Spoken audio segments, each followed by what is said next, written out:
Hi and welcome to the channel. Now, some albums, they sell in the millions and they're an instant classic and everybody's raving about them.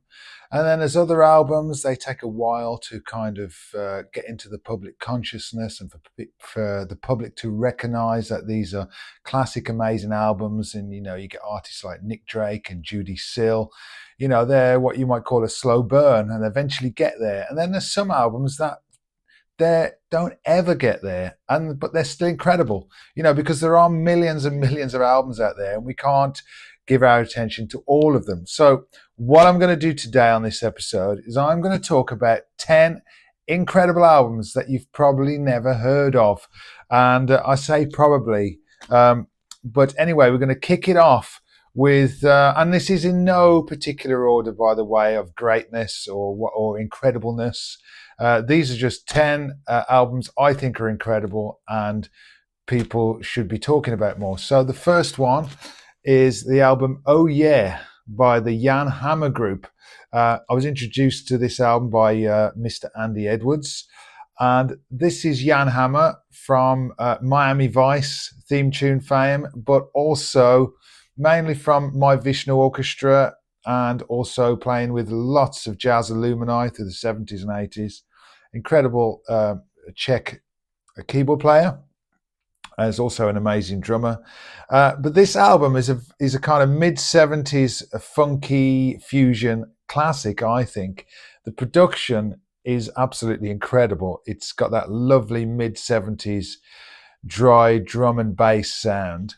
The bass playing by Fernando Saunders is incredible. It's kind of like a really funky version of maybe Chris Squire, that kind of gnarly bass sound that I love. But compositionally, it's very funky. It's very catchy. There's lots of odd time signatures. The playing is incredible. The mix of it is incredible as well. The balance of instruments is absolutely amazing. And I just think this is an incredibly funky fusion classic that needs to be heard more. And why has it been forgotten? Maybe there's lots of reasons. Jazz was falling out of fashion maybe at the time. Trends were changing. This was 1976. So maybe the direction or the wind was changing for jazz musicians at this point. But also I think there's no guitar on here. And I think for a lot of fans of jazz and rock and stuff, they need a guitar to make it sexy. But I'm telling you, Jan Hammer makes keyboard sound sexy on here. So that's my first pick. The next one up is Live at the Fillmore by King Curtis. King Curtis, a saxophonist, very kind of soulful, funky. He does dip into a bit of jazziness, but he's more of the soul and funk variety. This is an instrumental album. It's got an absolutely stellar cast of musicians on here, which include Cornell Dupree. You got Jerry Jemmett on the electric bass, Bernard Purdie on the drums. It's really funky. It's great. It's really incredibly funky album. Live at the Fillmore West. One of the songs, the cover of A Whiter Shade of Pale by Procol Harum. Now that featured on the soundtrack to the film With Nail and I. But this is a beautiful album. Like I say, there's some really funky playing on here. King Curtis, such a great saxophonist, and I think he's a little bit forgotten.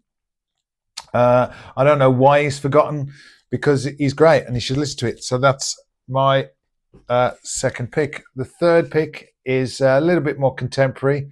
This is an album called Performance by the American psychedelic freewheeling rock band White Denim, possibly my favorite contemporary band. This is a great album. This came in about 2018, I think this came out.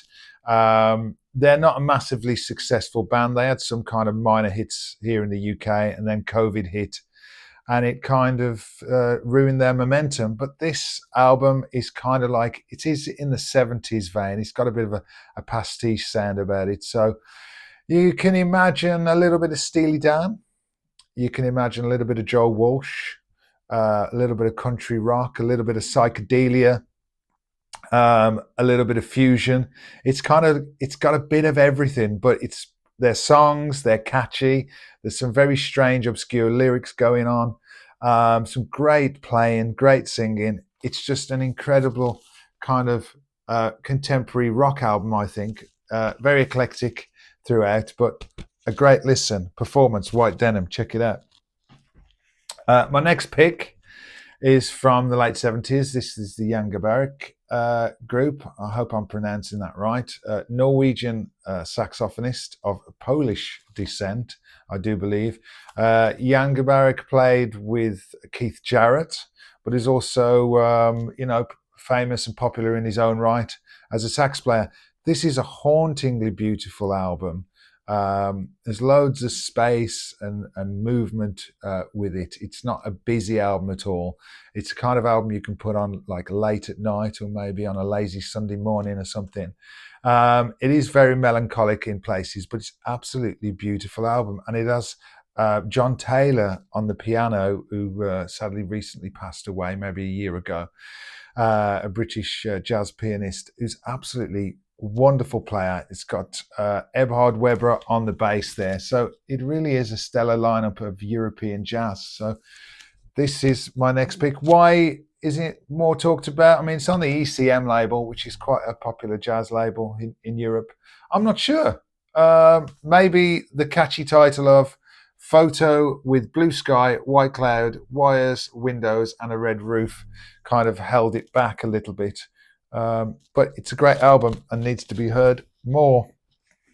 Next up, we take a trip across the pond to Canada, and we've got Bruce Cockburn and his mid-70s album In the Falling Dark. Now, Bruce Cockburn, singer-songwriter and acoustic guitarist, mainly acoustic guitarist, wonderful player, plays with fingerstyle technique and kind of self-accompaniment a lot of the time, but he does augment it with bass and drums and other instrumentation, a bit of brass sometimes and keyboards. This, from the mid-70s, is what you might call his kind of Christian spiritual period. So it is a little bit on that side of things. But don't let that put you off, because this is a beautiful album. It's acoustic. It's got some lovely double bass playing on there, some nice kind of trumpet and flugelhorn on there as well, some nice instrumentals. It's a beautiful, beautiful listen. You know, if you're into your singer-songwriter, 70s vibe, acoustic stuff, Bruce Cockburn is well worth checking out if you don't know about him. He's an incredible musician, incredible songwriter, and a fascinating character as well. So yeah, In the Falling Dark. Standout track for me is probably Water into Wine, which is an instrumental, and it's absolutely beautifully played. I don't know how he does it. Why this wasn't more kind of famous, or Bruce isn't more famous, I don't know. He's not a very pushy kind of guy. He's not heavy on bigging himself up. He's very modest, so maybe that plays a part. Anyway, next up is an album I picked up recently. Beautiful cover there by Goran Kee. Is a Swedish trumpeter, and I only recently heard of Goran Kee. I heard this in a shop in Stockholm, and I had to get it straight away. This is a beautiful jazz album. It's very much in the kind of Miles Davis in a silent way, a little bit of Bitches Brew maybe in there, not too much, but it's very spacey, it's very improvised, it's very free in places. But the way they kind of build and give each other space within the improvisation is absolutely incredible. Some wonderful playing on here, some great compositions. And it's also got that kind of Steve Reich different rhythms and different timings going on as well, and repetitive kind of rhythms on there. It is a beautiful album, and it's called Telus by Goran Kee Trapeze. So yeah, check that one out. Why isn't it more popular? Because it's jazz, and jazz is never going to hit the number one spot, is it? Next up, probably a bit more well known, but you may not have heard of it. It is Fiona Apple, American singer-songwriter. She's a wonderful, wonderful songwriter. I haven't talked about Fiona Apple enough on this channel, but she's one of my favorites. And this is an album she released in lockdown called Fetch the Bolt Cutters. This came out with a bit of a bang. A lot of people were surprised to kind of get this at that time, because she releases like one album every 10 years or something. She really does take her time, but this is an incredible album. It's very kind of in your face at times, very noisy and clangy. It's not your typical singer-songwriter thing. So it's not an easy listen in places, but there's some incredible melodies. She's a wonderful pianist as well. Some very kind of strange and angular lyrics going on. It's got nice double bass playing on there and drums, so it's very, very raw. It sounds like it was recorded very quickly in a garage somewhere, but don't let that put you off, because that's part of the charm. This is an incredible album and should be talked and shouted about more, I think. My next pick is we're going back to the 1970s, and it's the band Trapeze, who come from Cannock and Wolverhampton, which is not far from where I'm from, and features Glenn Hughes on the bass and vocals, who went on to join Deep Purple and then went solo in his own right, and Mel Galley on the guitar, and Dave Holland on the drums, who I do believe played with Judas Priest. This is an incredible album. This is rock. This is 70s rock. It's got that great kind of crunchy guitar sound that you'd kind of hear from bands like Free, Led Zeppelin, and Thin Lizzy maybe. So it's got that very kind of raw sound, but it's really funky and soulful as well. Imagine Led Zeppelin mixed with Stevie Wonder and Sly and the Family Stone. That's the vibe I'm getting. Glenn Hughes, incredible singer. He's one of the greatest rock singers ever. He really knows how to play the bass. The drums, Dave Holland's a fantastic drummer. Mel Galley, a great guitarist.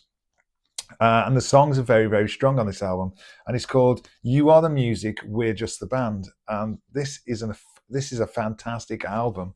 And if you like your 70s rock, and you're after something a little bit different, because you've heard all of Zeppelin and Deep Purple and The Who and all that stuff, then really do check Trapeze out. They're an incredible band, or were an incredible band. And I was lucky enough to see them live back in the 90s, and they blew my head off.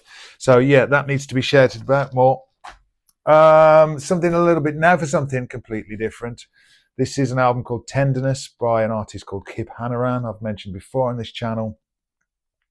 Kip Hanrahan is a New York-based record producer who makes kind of Cuban, Latin, jazz rock albums, and very strange lyrics, very dark lyrics based around politics, sex, relationships. You can almost feel the sticky heat when you're listening to his albums, because you've got that very thick Cuban flavor in there, and he uses a lot of Cuban musicians alongside guest musicians that he uses, particularly people like Jack Bruce, Carmen Lundy on the vocals. But this album features Sting. This album's got Sting on one track. This is one of my favorite records of all time. It's absolutely incredible. It's dark, it's beautiful, it's mysterious, it's intense in places. Yeah, you should check it out. Kip Hanrahan and Tenderness. My final pick, we're going back to the 1970s again, and it is Heads, Hands and Feet. Now, Heads, Hands and Feet were a 70s band formed around Tony Colton on vocals, Albert Lee on the guitar, and Chaz Hodges from Chaz and Dave, who's actually playing the bass in this band. Does play a little bit of piano as well. There's a few of the guys on here, Ray Smith and Pete Gavin on the drums. They're all wonderful musicians. This is kind of like Britain's answer to Americana. They were trying to sound a little bit like the band, but they were a bit more edgier. They had a bit more kind of a British rock swagger to them. And these albums, they did about 3 albums, and each of them are absolutely brilliant kind of 70s country rock albums and really worth checking out. And this was the final album they did before they split up. They couldn't find any success in Britain or America. They had a bit of a rough time of it. But these albums were on the Atlantic label, so well produced and so well made. And the songwriting is really excellent. And I think this is an incredible album. I've had this album for over 30 years and I absolutely love it. And I see it sometimes in record shops for like, I don't know, 10 or 15 pounds. Nobody wants it. But I'm telling you, if you see it and you're into your 70s kind of rock and alternative country, then you should really check this band out because they are an amazing band and need to be talked about and heard more. So, yeah, it's called Old Soldiers Never Die. And it is their best record, in my opinion. So do check it out, Heads, Hands and Feet. So there we go. That's my video on 10 incredible albums you've probably never heard of. Let me know if you've heard of any of them. Let me know what you think. Love to hear your comments. I'm going to go now. I will see you on the next one. But all the usual stuff. Don't forget to like and subscribe. And I'll see you soon. Bye.